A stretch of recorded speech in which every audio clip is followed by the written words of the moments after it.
Hace un calor que te lo encargo. Hay como 32 grados más o menos acá en Chile, 33, ya ni siquiera sé. Y estoy con ventilador. Espero en el alma ¡ah! Espero en el alma que no se escuche tanto mi ventilador, porque acá yo lo tengo detrás mío, pero a mí no me llega nada. O sea, siento el aire, pero no es como que me quite el calor. Bueno, quería hacer este video principalmente porque había estado incursionando mucho en el terror este año, antes de que se termine el año, porque ya estamos como a un par de días de que termine el año. Había estado viendo las películas típicas.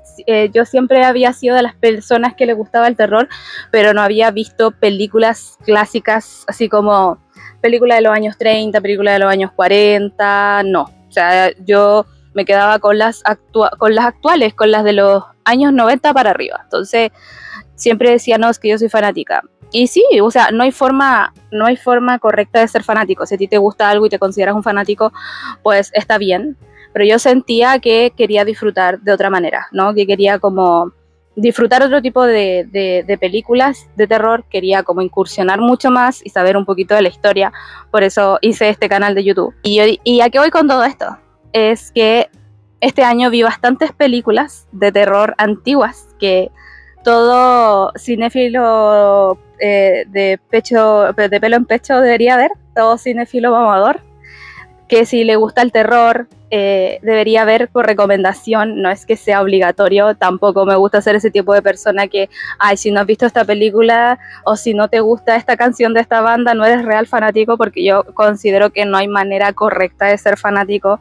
Simplemente he decidido hacer este video y a lo mejor pongo un título controvertido para que te metas a verlo, pero realmente no considero que ver o no ver algo te hace menos o más fan. Pero estas serían todas mis recomendaciones, no todas, porque quiero hacer más videos de esto, pero algunas recomendaciones que deberías como considerar para entender un poquito de la historia del terror y también ver su repercusión en la actualidad, porque estas películas son, la mayoría que voy a mencionar son de culto, la mayoría que voy a mencionar son entre populares e impopulares o son demasiado rebuscadas. Hola horror fans, bienvenidos a mi canal. Yo soy Vanessa y en este canal me dedico a hablarles del cine del terror, sus orígenes, sus historias, el detrás de cámara, datos curiosos y lo que no sabías del género del terror, que es más profundo de lo que tú crees. Como siempre, en este canal yo advierto que no soy historiadora, no soy cineasta, no soy periodista, no soy experta en nada. Simplemente soy una treintañera con mucho tiempo libre. Yes, queen. Y en el día de hoy les voy a traer 5 películas de terror antiguas que deberías ver para ser un cinéfilo performativo, mamador, de pelo en pecho, ahí todo poser. Así que comencemos. Yo soy Vanessa, también soy la Dama Araña y te hablo de cosas extrañas. Y no olvides que What you're about to watch is a nightmare. antes de comenzar, quiero decirles que me llegaron regalos muy bonitos, que en algún momento ojalá poder mostrarlos, si es que en algún momento tengo más confianza en la cámara y sé que a alguien le va a gustar que me muestre mi regalo y que me encanta que me regale cosas. Bueno, empezamos con la primera. Eyes Without a Face, 1960, director George Franju. Esta película es un clásico del mundo europeo, del cine europeo. Eyes Without a Face o Les Yeux Sans Visage es una película del año 1960 de horror francesa dirigida por George Franju. Ya están protagonizados por Pierre Brassou, Alida Valli, Juliette Mayniel,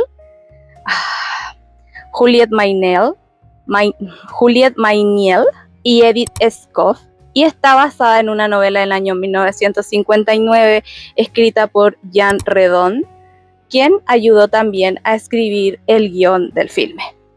La trama consiste en un doctor cirujano llamado el Dr. Genesier, que está interpretado por Pierre Brasseur, que busca un trasplante de rostro para su hija, quien acaba de sufrir un accidente automovilístico que la dejó con el rostro desfigurado. El conflicto surge cuando Christine, la hija accidentada, rechaza los trasplantes y no logran dar con el rostro adecuado. El Dr. Genesier comenzará a perpetuar crímenes con tal de darle consuelo a su hija.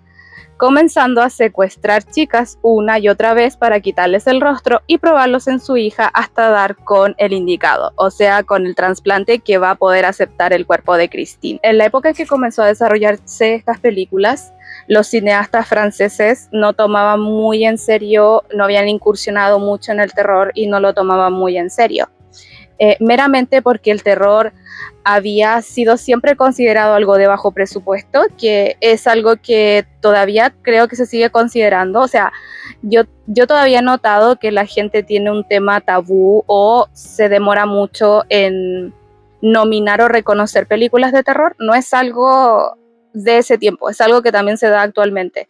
El terror siempre va como en desventaja de los otros géneros. Siento yo, o sea, a medida que yo he ido viendo cosas, como que el terror se considera algo mucho más superficial, no tan profundo como otros géneros. Por lo tanto, es difícil que los Oscars de repente los nomine. No es diferente en la época de los años 60, que también era considerado como algo de bajo presupuesto, pero aquí aparece Jules Bourcon, que en ese tiempo era productor, quien comenzaría a explorar todo el terreno del terror. Es así como adquiere los derechos de la novela Eyes Without a Face y le ofreció la dirección de la película a Georges Franju. Y Georges Franju no era cualquier persona, él era el fundador de el Cinématique Français, o se dice así o no, Cinématique Français. Perdón, no es que me esté burlando, porque de verdad que me cuesta mucho. Georges Franju era uno de los fundadores de la Cinemática Francesa y ya tenía reputación Georges en ese entonces, una reputación bastante buena. O sea, si él hacía una película no era casual, no era algo al azar, él tenía su prestigio, como su reputación como director. Sin embargo, George, a pesar de que tomó esta película, él no la consideraba precisamente de terror.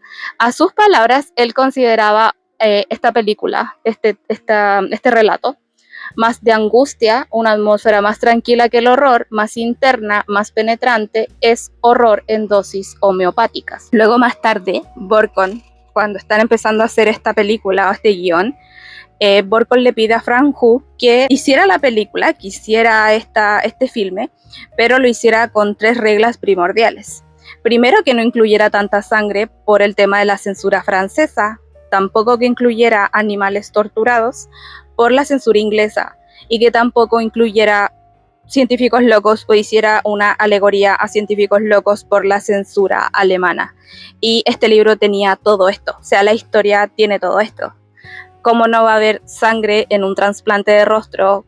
¿Cómo no va a haber un científico loco que es literalmente un cirujano que está intentando una y otra vez probarle rostros a su hija desfigurada? Y también en una parte de la película, sin hacer spoiler, pero tratando de que entiendan, el doctor Genesier tenía un centro de tortura de animales, o sea, pero no se ve explícito. Todo esto lo tenía el libro, todo este relato era parte del libro, todos estos elementos eran parte del libro. Entonces George tuvo mucho desafío en hacer esta película. ¿Y qué decidió hacer? Contrató a muy buenos asistentes de dirección, guionistas, que le ayudaron a dar un enfoque más tirado hacia Christine, hacia la hija que se supone que es operada, y todo se enfocó más en este relato como más atmosférico, más como un poquito más, podríamos decir el expresionismo alemán, podría ser, porque no era como tan explícito, pero sí se entendía las cosas que estaban pasando. Yo cuando vi esta película por primera vez sentí la angustia más que algo explícito, sentía como la culpa que tenía el doctor Genesier de estarle probando trasplantes a su hija y no dar con el indicado. También George tenía este tema con que él quería ser el primero en hacer este tipo de trasplantes, George Genesier quería hacer este tipo de trasplantes por primera vez. Entonces él no solo estaba luchando con la culpa por su hija, por todo lo que le estaba pasando, sino que también estaba lidiando con este deseo de ser el primero, este deseo también de ser reconocido, y estaba lidiando con un tema también de poder, ¿no? Entonces esta película es mucho más que una película de gore, es como una película más, yo podría considerarla terror psicológico, pero bueno, ¿no? O sea, la película resultó mixta, opiniones mixtas, y se supone que hubo desmayos. Le comentaron esto al director y él respondió con lo siguiente: ahora entiendo por qué los escoceses llevan falda, haciendo alusión a que estos desmayos fueron en Edimburgo, capital de Escocia. Entonces prácticamente le estaba diciendo a los escoceses, todos son unas niñitas, todos son unas niñitas, pero no pasa desapercibida por quienes adoran el terror, y es un must sí del horror. Deberían verla principalmente porque tiene un enfoque, o sea, ver esta película es un salto en el tiempo. Yo sé que es obvio que va a ser un salto en el tiempo, pero me refiero a que tú puedes ir viendo cómo el terror ha ido cambiando a través de los años. Las cosas que nos daban miedo antes, ahora no dan miedo, pero ahora nosotros necesitamos un terror más psicológico, más que juegue con la psiquis, porque ya el tema de lo visual o el tema de asustarnos con gritos ya no sirve mucho, porque la tecnología ha avanzado y ya las cosas, cada día las cosas nos impactan menos. Sin embargo, nuestra mente todavía es muy débil, todavía nuestra mente es un mar que no conocemos muy bien. Entonces, el terror ha ido desarrollándose y ha ido transformándose a medida del tiempo, y podemos verlo en Eyes Without a Face. Esta película, vas a toparte con una película súper elegante, no sé si decirlo elegante, pero es un juego psicológico, pero también es un juego de elegancia. Te sumerges en la película, sobre todo porque te sientes muy empático con Christine, y de alguna manera igual sientes empatía por el doctor Genesier, que está ahí lidiando con cosas dentro de sí mismo, pero también te partes en dos al pensar en todas las chicas que empiezan a ser víctimas de este doctor. Así que es una recomendación 10 de 10 que le hago. Let You Some Visage o Eyes Without a Face. The Haunted Palace, 1963, dirigida por Roger Corman. Cuando hablamos de películas de horror antiguas, tenemos que mencionar a los grandes, Vincent Price y Lon Chaney. Yo he hecho videos aparte he mencionado a Vincent Price y a Lon Chaney en videos míos, pero aparte, o a veces juntos, ni idea, porque los menciono constantemente. Vincent Price, por una parte, un ídolo, un ícono del terror de los años de la época dorada de Hollywood. Lon Chaney, uno de los reyes de la época del horror de Universal Studios, en donde la momia aparece, donde aparecen Drácula, el hombre lobo, donde aparecen todos estos íconos del terror. Hola, soy Vane de edición, me mandé una embarrada, lo admito. Cuando estaba hablando de The Haunted Palace, hablé de Lon Chaney y hablé de una biografía que me equivoqué. En realidad, el que actuó en esta película fue Lon Chaney Jr., que es el hijo de Lon Chaney papá, lamentablemente. Pero las no hay mucho que mencionar porque las biografías son bastante similares, ya que Lon Chaney hizo los primeros monstruos de la primera generación de Universal Studios, y Lon Chaney Jr. interpretó papeles de Universal Studios como de la segunda generación de monstruos, así que no es diferente tanto su biografía con la de su papá.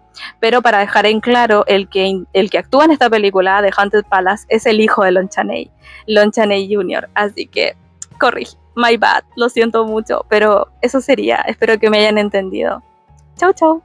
Él fue uno de los que interpretó a todos estos monstruos, o algunos, no me acuerdo ya cuáles interpretó, pero interpretó. Los actores detrás de esta película son ellos precisamente, por eso los menciono. Y esta película se llama The Haunted Palace, del año 1963, dirigida por Roger Corman, que se basa en el libro de H.P. Lovecraft, El caso de Charles Dexter Ward, y el título se basa en un poema de 1839 de Edgar Allan Poe, en donde se puede apreciar al actor Vincent Price diciendo unas estrofitas por allá durante la película. La historia se basa en Arkham, Massachusetts, en el año 1765, en donde unos pueblerinos comienzan a sospechar de un vecino de ellos, llamado Joseph Corbin, el dueño de un gran palacio que es como la gran casa de la sociedad. Ellos comienzan a sospechar de que este hombre es un brujo y lo tienen entre ceja y ceja. Las sospechas resultan ser ciertas y el hombre es condenado a morir en el fuego, pero sin antes maldecir a todo el pueblo. Cientos de años después, el tataranieto de Joseph Corbin Charles Dexter Ward y su esposa Anne llegan para heredar este palacio, pero se topan con la sorpresa de que el pueblo fue condenado desde que este mago maldijo a la comunidad.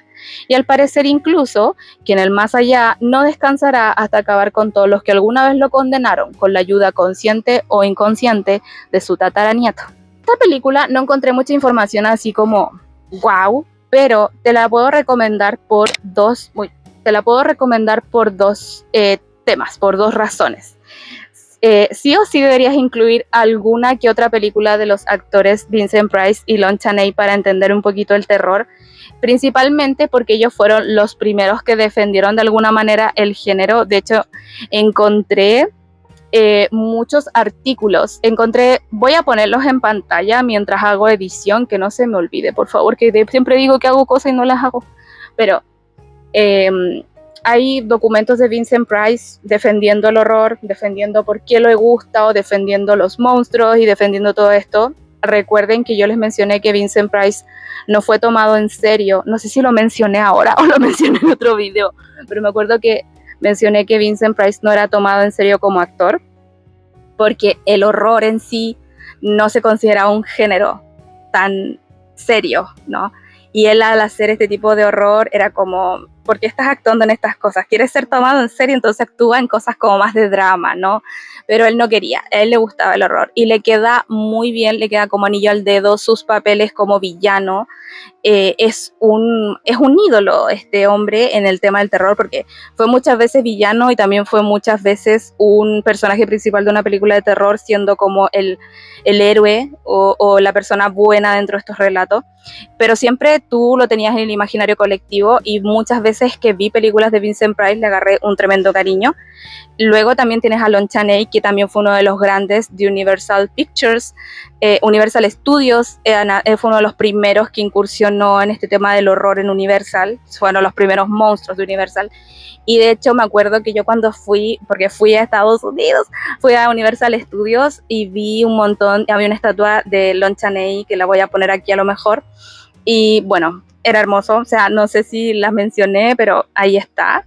Y la segunda razón es que esta película pertenece a una exquisita y gran variedad de adaptaciones de obras de H.P. Lovecraft y Edgar Allan Poe, donde se combinan los títulos o los argumentos de los textos de estos escritores que, ya para qué te digo, son los maestros del horror de la época antigua. Y si quieres ver sus biografías, también te las voy a poner en la descripción, porque hice tanto un video de Edgar Allan Poe como de H.P. Lovecraft para que lo vayan a ver y conozcan un poco de sus tristes historias, al igual que sus obras de literatura. Así que Rear Window o La ventana indiscreta, año 1954, dirigido por Alfred Hitchcock. Si tengo que hacer un top de películas para todo cinéfilo del terror, es obvio que alguna obra de Alfred Hitchcock voy a tener que poner, principalmente porque Alfred Hitchcock fue uno de los grandes, es el maestro del suspenso, es uno de los primeros que hizo este tipo de efectos con las cámaras, es uno de los primeros que como que hizo toda esta parafernalia de hacernos caer en una atmósfera más suspensiva, más de misterio y todo el coso. Y obviamente vamos a poner una película que reúne los elementos que lo hacen un pionero en el suspenso cinematográfico. La ventana indiscreta o Rear Window es una película del año 1954 dirigida por Alfred Hitchcock, basada en el relato de 1942 If I Have to Be Murdered de Cornel Woolrich, con actuaciones de actores renombrados de la época dorada de Hollywood como James Stewart y Grace Kelly, que yo vi Grace Kelly en el reparto y dije, yo conozco a esta mujer, pero nunca había visto una película de ella. Esa mujer, qué despampanante, qué hermosa. La trama consiste en Jeff, interpretado por James Stewart, quien es fotógrafo, yace en su silla de ruedas en su departamento tras un accidente. Las ventanas del departamento son bastante amplias, lo que da pie a que él pueda observar las ventanas, también amplias, de la mayoría de los departamentos cercanos. Es fácil para él, ya que hay una ola de calor y por ende puede ver a todos los vecinos con las ventanas abiertas de par en par, lo que le da la oportunidad a Jeff de explorar la vida íntima de sus vecinos sin mayor discreción ni recato. A lo largo de la película podemos ver dinámicas de muchos vecinos, hasta incluso le pone apodos. Podemos ver a una vecina muy guapa bailando y haciendo movimientos, la que la apoda Miss Torso, podemos ver a otra mujer de mediana edad cuyas citas no funcionan, la apoda Miss Lonely Heart. Luego podemos ver un músico pianista, una pareja que tiene un perrito que lo suben al departamento mediante una canasta, que me parece súper nice, muy tierno. Y finalmente una pareja en particular, una escultora y su marido Lars Thorwald, un vendedor de joyas cuya esposa escultora se encuentra postrada en cama. Así se entretiene Jeff mirando estas vidas íntimas mientras espera su recuperación. Pero pronto esa paz con la que ve todas las vidas de los demás se ve interrumpida con una noche en donde oye una mujer gritar y escucha sonidos de desorden. Pronto Jeff comienza a sospechar de su vecino Lars, que tras esta noche no vuelve a ver a la mujer de Lars, y ve a Lars actuar de forma sospechosa, todo a través de la ventana. Lars limpiando un cuchillo grande y sierra de mano lo acompaña, Lars llevándose un baúl gigante con ayuda de otras personas, Lars saliendo una y otra vez de su departamento de forma sospechosa, hace que sea suficiente para Jeff y comienza a investigar a este individuo prometiéndose a sí mismo que dará con la verdad. La película todo el tiempo nos hace sumergirnos, ya que podemos ver la perspectiva de Jeff desde su ventana. Es como si lo acompañáramos todo el tiempo en su travesía por la verdad. Nos hace ser cómplices con él, nos hace preguntarnos si nos estamos volviendo locos o si estamos ante una verdad inminente. En algún punto yo sentí que Jeff intentaba convencerme de Lars, o sea, de que él era un asesino, pero no me convencía del todo, por lo que fui su cómplice de espionaje sin estar segura de si perseguíamos realmente a un desvividor. Te hacía dudar, porque por un momento pensabas, Jeff puede estar loco, pero también como que hay algunas cosas que daban. Nunca te daba la claridad completa de que si Lars era o no un desvividor. Sí que es muy interesante porque te hace, mientras él espía con sus binoculares, tú puedes ver a través de él como si tú fueras también Jeff o si fueras un personaje no presente, un personaje que estuviese ahí sin estar de alguna manera. Yo les recomiendo esta película porque es considerada cultural, es histórica y estéticamente significativa por la Biblioteca del Congreso de los Estados Unidos y está seleccionada para su conservación en el National Film Registry y ha sido súper premiada. La actriz Grace Kelly ganó nominaciones a Mejor Actriz también por este papel, en donde actúa como la novia de Jeff, y hay una lista interminable de homenajes y referencias en la cultura pop que me demoraría mucho en mostrar, así que cumplo con mencionar el hecho. Invisible Man o El Hombre Invisible, 1933, dirigida por James Whale. Este es nuestro personaje. Él es el hombre invisible. Yo me acuerdo que cuando conseguí esta figurita, también les voy a mostrar una foto que tengo con el hombre invisible. Wow. Esta es una de mis películas favoritas. Es una de las películas que yo volvería a ver una y otra vez de los años de la Cocoa. Es de 1933 y está dirigida por James Whale. Y yo tengo una cosa con el tropo del científico loco. Algo me pasa con los científicos locos. De hecho, me parece raro que no les haya recomendado Reanimator, porque también uno de mis científicos amados, que lo encuentro guapísimo, es el actor de Reanimator.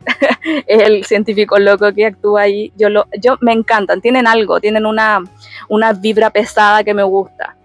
Y me encanta también mucha gente dice que hay algo en los hombres con máscara y yo estoy totalmente de acuerdo. Si a algunas les gusta Ghostface, a mí me gusta Jack, de El Hombre Invisible. The Invisible Man o El Hombre Invisible es una película de ciencia ficción y comedia de terror dirigida por James Whale del año 1933.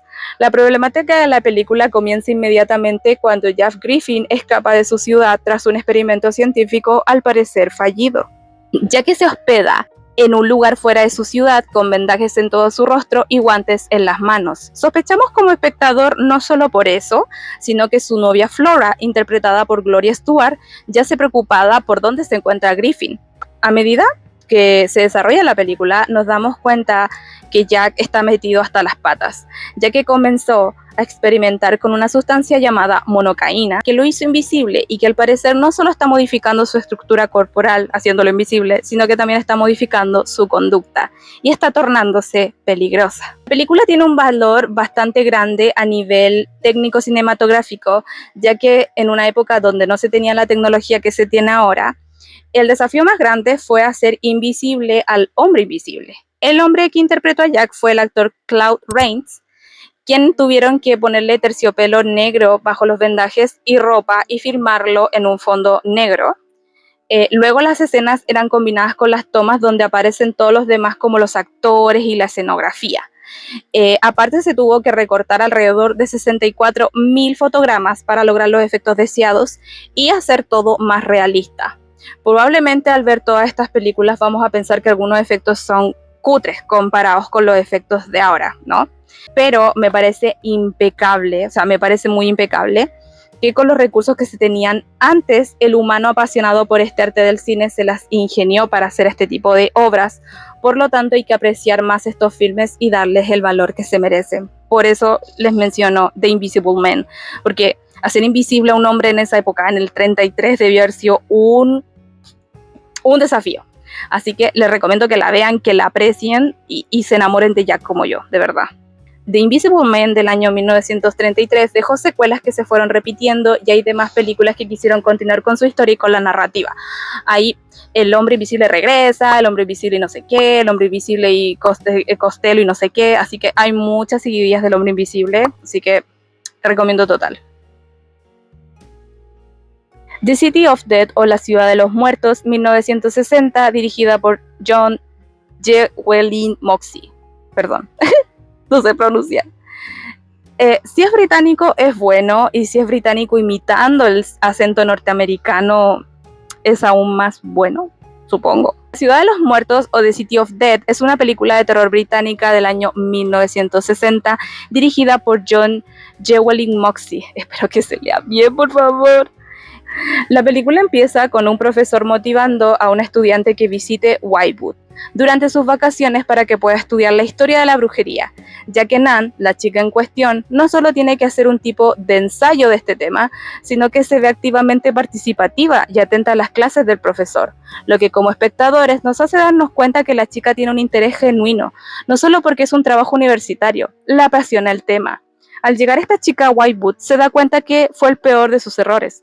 La brujería instalada allí no es algo histórico, es algo actual, y está de alguna manera lista para acecharla a ella, como si no fuese casualidad que ella haya llegado, sino que más bien fue una planificación, y uno de los planificadores, al parecer, es este profesor, que está más conectado con la brujería que como un simple profesor.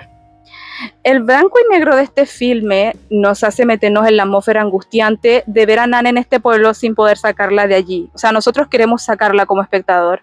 Podemos empatizar con ella, simplemente porque ella mostró un interés genuino por este tema que tocaba el profesor. De hecho, cuando este profesor hacía sus clases, que es interpretado por Christopher Lee, todos le hacían bromas sobre su creencia, pero ella era la única que lo tomaba en serio y que empatizaba con él y se metía en el tema. Entonces, cuando la ves en el pueblo, a ella en Whitewood, sin poder rescatarla, te sientes angustiado, te sientes, empatizas con ella, porque a veces la curiosidad mata al gato, de alguna manera. Hay, de hecho, no solo un factor de escenografía, sino también de historia de cine. Podemos ver a un joven Christopher Lee, que si eres un conocedor de la historia del terror, sabes reconocer a uno de los Dráculas más emblemáticos del cine.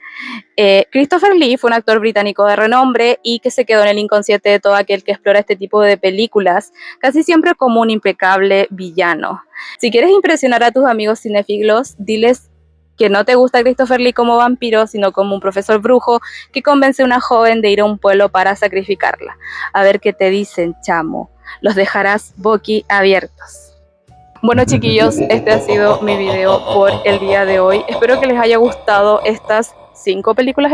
Como siempre, si te gustó este video, te invito a que le des like, te suscribas o comentes, porque así me ayuda este video me ayudas a que este canal crezca y después podamos algún día, qué sé yo, a lo mejor hago una cuenta de Twitch y veamos películas juntos, o le dedico más tiempo a esto. Yo tengo muy poco tiempo para hacer estos videos, entonces me gustaría algún día dedicarme enteramente a esto y ya hacer ensayos mucho más argumento, más investigación, dedicarme más tiempo a crear los guiones, dedicarme más tiempo a la edición, qué sé yo, o de plano contratar a alguien que lo edite, porque yo debo admitir, odio editar, me gusta más hacer y grabar los videos. Te invito a que me sigas en mis redes sociales. Estoy en Instagram como La Dama Arana, ahí subo de contenido de mi vida personal. Hace poco hice un haul de mis regalos de Navidad. Recomiendo videos, subo videos de terror, subo cositas ahí del cine del terror, subo cosas mías, en fin. También te recomiendo que me sigas en Letterboxd. Ahí subo las películas que recomiendo acá en estos videos y las raiteo. Y ahí ustedes pueden ver qué si no te convence ninguna de estas películas, puedes meterte a mi perfil y ver otras, qué sé yo. Me falta eso sí incluir muchas más, así que ahí voy a ir actualizando a medida que pasa el tiempo. Así que eso sería mi video por el día de hoy. Los quiero mucho y espero que pasen un lindo año nuevo. Ahora ya yo creo que este es mi último video del año, así que hemos cumplido la meta, un año. Listo. Chao, chao, chao, chao.